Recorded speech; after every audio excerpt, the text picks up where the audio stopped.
Hello Deekabooters, something slightly different today. We're going to be showing you how to remove and reinstall a fridge freezer. Unfortunately, ours has died. It's been very warm recently, it's had to work overtime and then it's died a death. Taking out all of the bits and pieces, ready to go.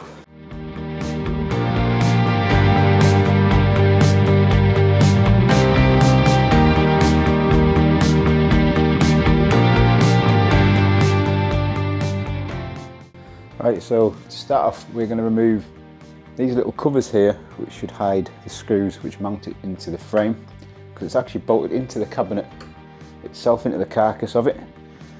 So I can actually see that there's two screws, well, one screw there I can see, so it's definitely behind these covers. So if we take these off, which hopefully will just be able to pop off with a screwdriver nice and easy, and the slide off, so that's good. And that's that one, so that's the middle bit out. I'll just pop them in there for now, and it looks, yeah, it's going to have to be that. That looks good.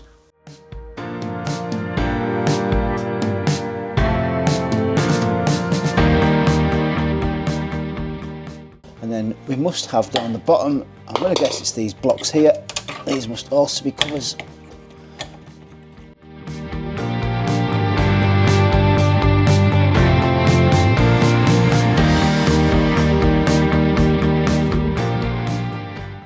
Okay, right, so that's now going to leave us with the screws to remove, which actually turns out are not a screwdriver, they're actually a very small Torx bit, so I'll return with a new tool.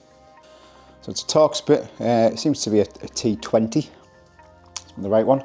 This is a kind of a cool little thing, this. It's actually ratcheted, so it means I don't have to actually do much work to remove it, so we can just start by removing these. And we'll pop everything into the fridge itself just to store them all for now.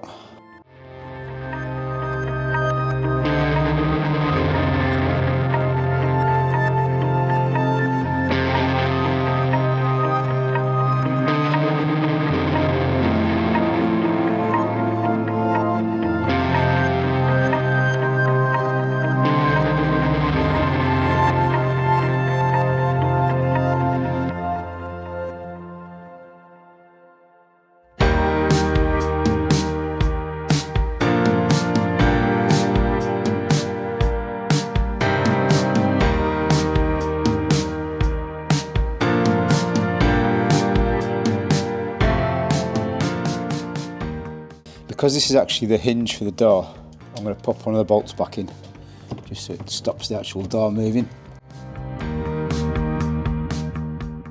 That's the only thing that's supporting these two doors in the middle, looking at that.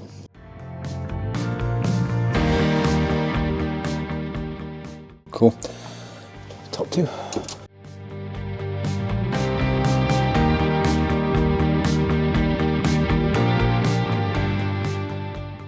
So that's left us with our collection of bits and pieces. We'll keep these brackets to one side because we don't know if the new fridge freezer comes with them, because we haven't seen that yet. So we'll put these to one side with the bolts. I'll try taking these covers off here first and seeing what's behind there. Yeah, more screws.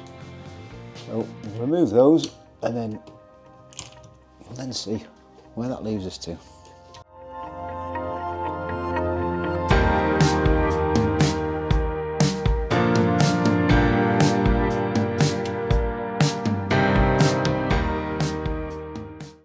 You've obviously got sliders in your door there which are mounted in the brackets. These are actually going to be screwed in, I'm guessing, into here. So behind this panel here should be, yeah, there'll be very shallow screws there.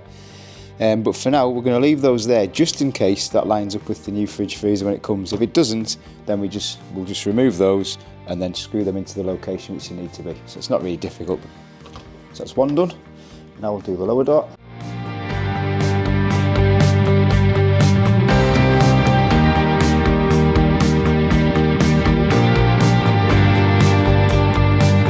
So we're gonna have a look at removing the doors, just in case. I mean, I don't think they weigh a lot, to be honest. It's not, which might make it easy to move it because they're not flopping around. But it appears to be only attached at the top, and then obviously that bracket in the middle. And I think the bottom's just going to pull out. We'll have a look anyway, though. It's a flathead screwdriver, look at this, so let's go and remove it and see where we get to. That's it there.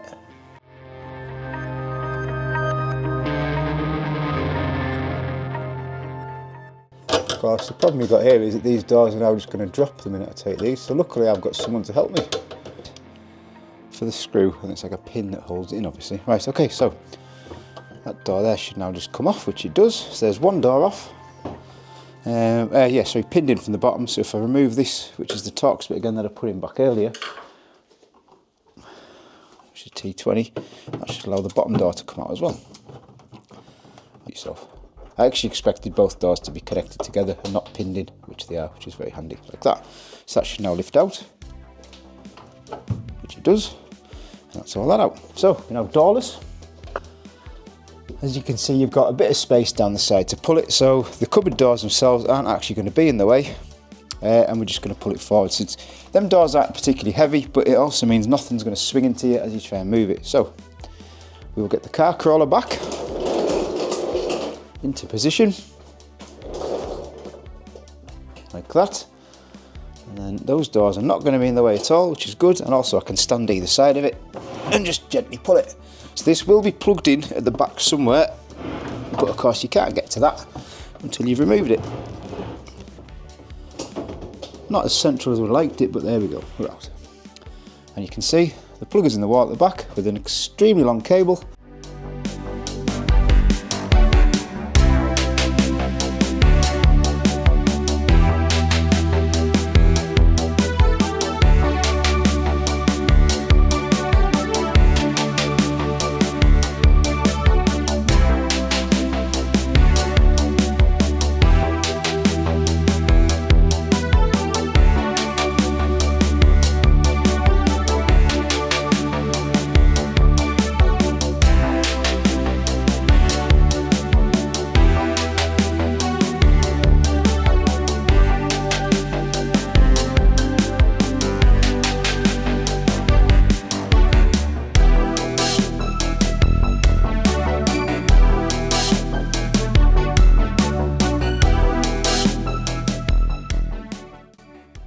Right, so day 2 and it has arrived. Ordered from AO, come within the time frame, good delivery, can't really fault them at all, actually very nice people that delivered it. And this one is a Beko, the last one was an Electrolux. It's slightly different inside than our last one because you see it's got one drawer at the bottom instead of 2. It still has the shelves on the side and 4 drawers like normal for your freezer. One of which should be smaller, the bottom one. Cool, so what we're going to do is we are going to remove some of the stuff out of it just to make it that little bit lighter, which allows us to pop it into the cabinet as it is.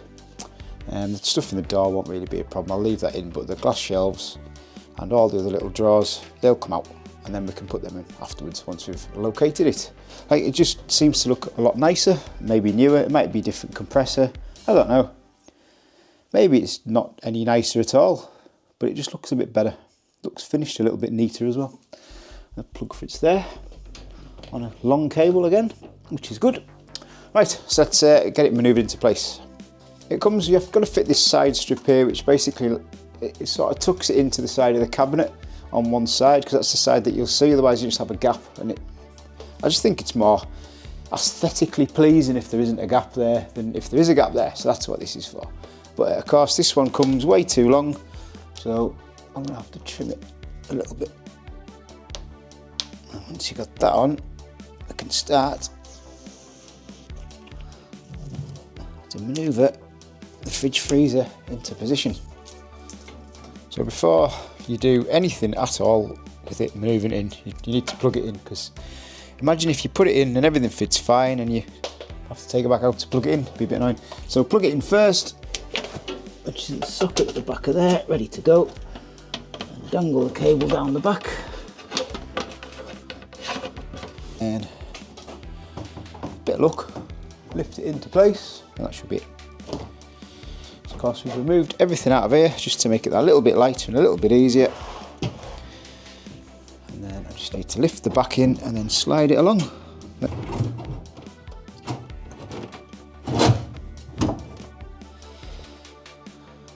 Okay, so yeah, we just lifted it up slightly and we pushed it in and guided it home. We were worried that if you look here, this door here was going to catch on the freezer door.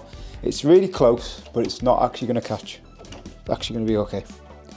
These are slightly out of line, but they're dead easy to sort, so that's not going to be a problem. So that's good. So now we can just start by screwing the fridge into the cabinet, and then we can start adjusting these, which these should just be, if I look here, there should just be 2 little screws. Yep, there they are there.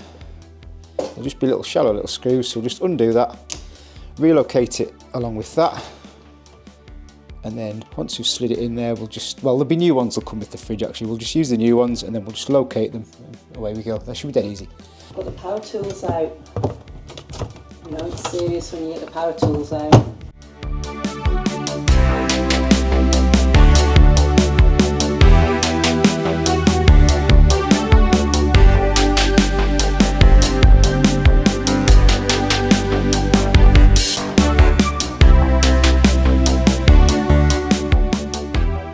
On top of those, there's some little plastic covers, which will hide those bits. So these bits here, they should just clip on.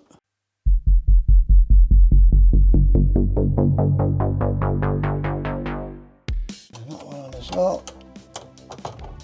like there. So that's now all fitted. Now, the next thing we're going to do is we're going to attach the side. So what we need to do here is we need to move this bracket out, which is, if you look on there, it's bolted on a slider. So we just need to slacken these, slide that against there, and then screw that into there. Is that a Phillips, or am I just imagining it? Yeah, that's Phillips, that's fine.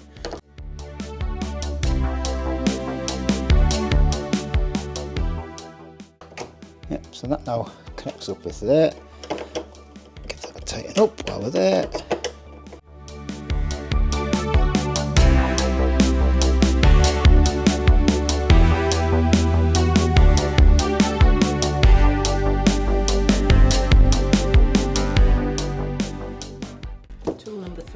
Yeah, one that works. Well, it's just for clearance. It's a lot easier to get in than that other thing was. It's a little bit bulky. So that's that one done.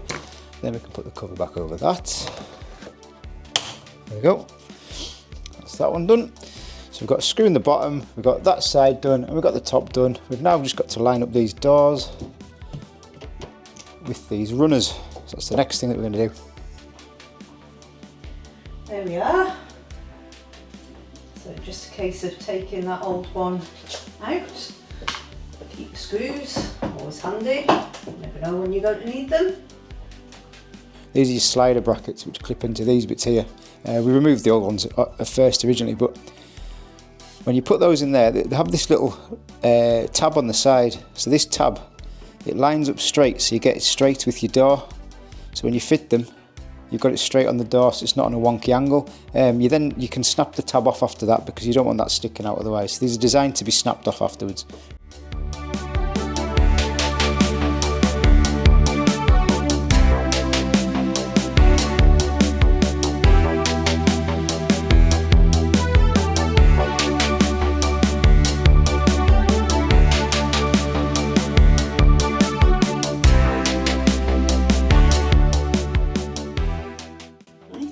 Freezer in.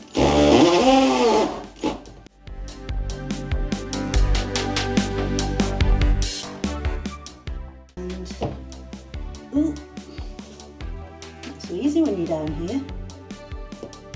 Two. Hey. Freezer. Fridge.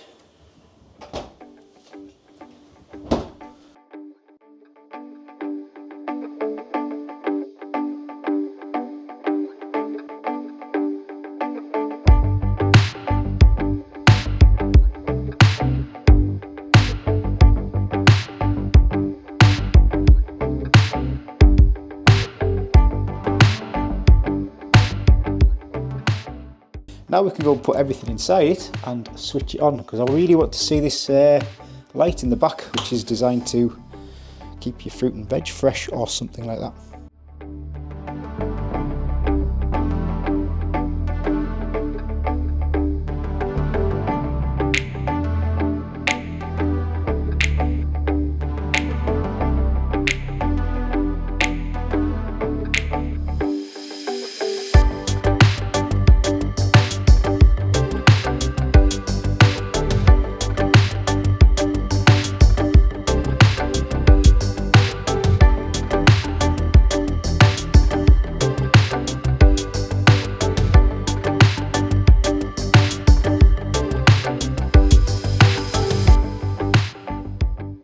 The drawers themselves, that one's quite a nice deep drawer, which we didn't have because the last ones are all the same sort of width and height, but they're actually quite narrow, like short, sorry, in width compared to the previous freezer.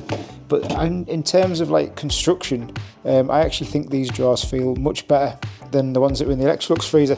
One thing we did notice about this fridge freezer compared to the last one actually is it's got these slight grooves on here on the baskets. So whether or not that improves airflow around your freezer compared to having a flat basket at the back which had no vents in it, because our other ones didn't have vents in, possibly it might freeze better, it might, you know, things might not over freeze or whatever they do. It's actually got an additional tray that lifts in and out, so you can put stuff in your freezer like normal, and then you could put stuff in there. So imagine that fit in there, and I don't know, maybe a Magnum or two, something like that. To be honest with you, I think that's a much nicer fridge than we had before as well. It just looks nicer. It looks bigger, which it possibly isn't, but it just looks bigger. It's brighter as well. And this is going to be interesting. We've never had something like that before. Helz has quite a lot of little bottles, which would actually be perfect to slot in there because they're dead easy to get to, and it frees up the shelves as well. It's actually brilliant, that. It's a really good design, that. This is the HarvestFresh function with the light there that you can see, which supposedly keeps your fruit and veg crisper for longer. It goes off at night to simulate it being dark, and then comes on blue, green and red during the day to simulate the daylight. We'll report back on that.